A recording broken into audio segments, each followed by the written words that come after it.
మంగళవారం ఒక్కసారిగా అందరికీ షాక్ ఇస్తూ జగన్ బొట్టుతో దర్శనమిచ్చాడు.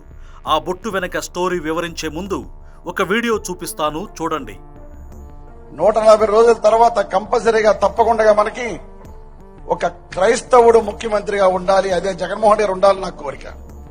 జగన్మోహన్ రెడ్డి గారు ముఖ్యమంత్రిగా అక్కడ ఉంటే మనం ఎంత బలంగా ఉండొచ్చు అందే వేది ముందు ఉన్నటువంటి పాస్టర్ పెద్దలందరికీ తెలుసు.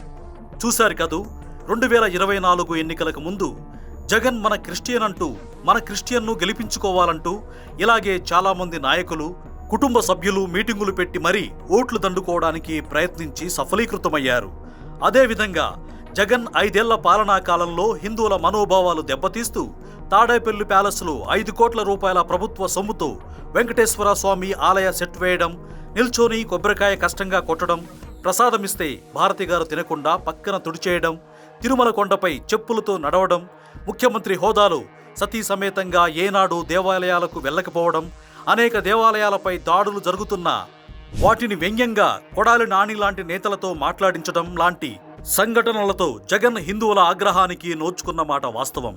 ఇప్పుడు ఈ బొట్టు డ్రామా అంతా లిక్కర్, ఇసుక, క్వార్జు లాంటి స్కాముల నుంచి తప్పించుకునేందుకు బీజేపీ పెద్దల అండ కోసమో లేదా దూరమైన హిందూ ఓటు బ్యాంకును దగ్గర చేసుకోవడం కోసమో ఒక ఎత్తుగడతో జగన్ మళ్లీ వస్తున్నాడంటూ నెటిజన్లు విమర్శిస్తున్నారు. అయితే జగన్కు ఈ డ్రామాలు కొత్తేమీ కాదు.